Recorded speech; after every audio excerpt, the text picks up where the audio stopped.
కొత్తగా 30 లక్షల మందికి ఆరోగ్యశ్రీ రేషన్ కార్డుల జారీతో పెరిగిన లబ్ధిదారులు ఇటీవలే 1590 కోట్ల బకాయిలు చెల్లించిన ప్రభుత్వం పథకం కింద చికిత్స అందించేందుకు ఆసుపత్రులకు క్యూ. ఇటీవలే మరో 100 హాస్పిటళ్ల దరఖాస్తులు. 5 లక్షలు ఉన్న ఆరోగ్యశ్రీ 10 లక్షలకు పెంచి పాత బకాయిలు ఏవైతున్నాయో ఈ ప్రైవేట్ హాస్పిటళ్లకు ఆరోగ్యశ్రీ ఉన్న హాస్పిటల్స్ ఏవైతే ఉన్నాయో వాటికి పాత బకాయిలు చెల్లించింది ఇప్పుడున్న ప్రభుత్వం. చెల్లించి 5 లక్షలున్న లిమిట్ని 10 లక్షలకు పెంచినాక దీంతో పాటు మళ్ళీ ఒక 100 కొత్త దరఖాస్తులు. కొత్త హాస్పిటల్ వాళ్ళు ఇప్పుడు వేరే హాస్పిటల్స్ ఉంటాయిగా, మా ఆరోగ్యశ్రీ కింద దరఖాస్తు పెట్టుకున్నారు, మాకు ఆరోగ్యశ్రీ వర్తించాలి, మాకు పర్మిషన్ ఇవ్వండి అని చెప్పేసి దరఖాస్తులు చేసుకున్నారు. గతంలో 460 కొత్త హాస్పిటల్ కూడా దరఖాస్తు చేసుకున్నాయి ఆరోగ్యశ్రీ కింద.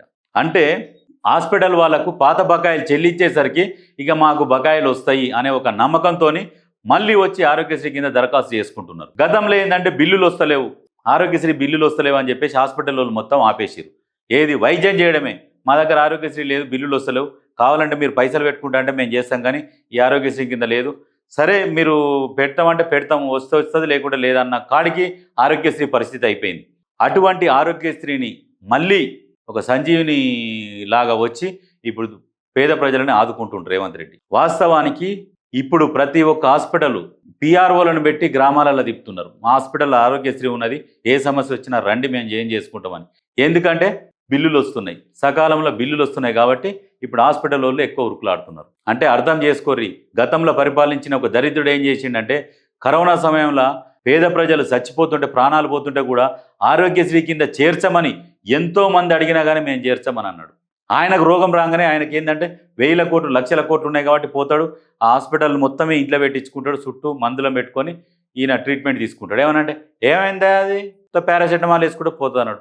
మరి ప్రాణాలే పోయినాయి చాలామంది.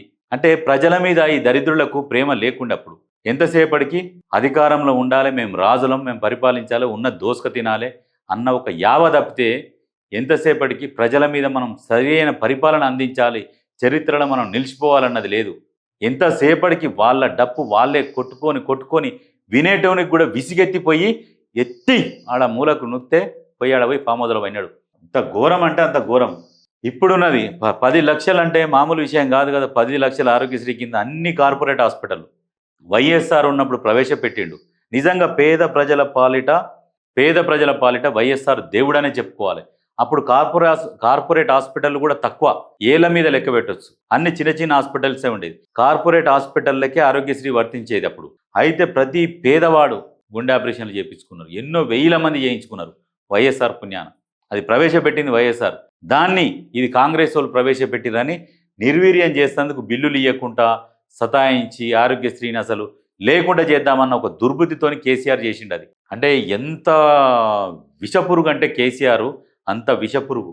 ఎంతోమంది ఇంజనీరింగ్ కూడా చాలామంది ఇంజనీరింగ్ కంప్లీట్ చేసిరు. వైఎస్ఆర్ ఫీజు రీఎంబర్స్మెంట్ తీసుకొచ్చిండు. చదువుకోరి, మేమున్నాం, మేము కాపాడుతాం, మీరు బాగుపడాలి, మీ భవిష్యత్తు మంచిగా ఉండాలని చెప్పేసి అన్నాడు. అదేవిధంగా అప్పుడు ఫీజు రీఎంబర్స్మెంట్ అమలు చేస్తూనే ఉండేది. ఆయన వల్ల ఆయన పుణ్యాన్ని ఎంతోమంది ఇంజనీరింగ్ చదివి ఇవాళ ఉద్యోగాలు చేసుకుంటున్నారు. సేమ్ ఇప్పుడు రేవంత్ రెడ్డి కూడా ఫీజు రీఎంబర్స్మెంట్ కూడా నిధులు విడుదల చేస్తున్నాడు. చదువుకోండి, బయటి దేశాలకు కూడా వెళ్ళండి, సహాయం చేస్తాం, ఎంతవరకు చేయాలో అంతవరకు మేము చేస్తాం, మీరు చదువుకోండి, బాగుపడాలి, పిల్లలు భవిష్యత్తు బాగుండాలని చెప్తున్నాడు. అంటే ఇంట్లో ఒక కుటుంబ పెద్దగా ఎట్లా చెప్తారో ఒక బాగుపడాలని చెప్పేసి ఆ విధంగా చెప్తున్నాడు. కానీ అంటే కేసీఆర్ ఎంత కుట్రతోని రాజకీయం చేసిండంటే దానికి భిన్నంగా ప్రజలు బాగుపడాలి, తెలంగాణ బాగుపడాలి, నేను తెలంగాణ అనే ఒక చరిత్రలో నేను నిలిచిపోవాలి, ఒక ఫలానోడు మంచి చేసిండు అనే గుర్తింపు రావాలని రేవంత్ రెడ్డి కష్టపడుతున్నాడు. దానికోసమే కదా ఇప్పుడు ఎవరన్నా అడిగిర్రా ఆరోగ్యశ్రీని 5 లక్షల నుంచి 10 లక్షలకు పెంచండి అని. ఎందుకంటే ఆయనకు తెలుసు, వాళ్ళ ఆరోగ్య పరిస్థితులు తెలుసు, ఎందుకు ఇబ్బందులు అవుతుంటాయి, కుటుంబంలో 4 ఉంటారు, వీళ్ళందరికీ సరిపోతాయా సరిపోవా అన్న ఆలోచనతోని పెంచి పాత బకాయిలు కూడా వాళ్ళకి ఇచ్చిండు. పాత బకాయిలు ఇస్తేనే వాళ్ళు సరిగ్గా పనిచేస్తారని చెప్పేసి పాత బకాయిలు పేమెంట్ చేసి మళ్ళీ కొత్త వాటికి అప్లికేషన్ పెట్టుకుంటుండు అందరూ.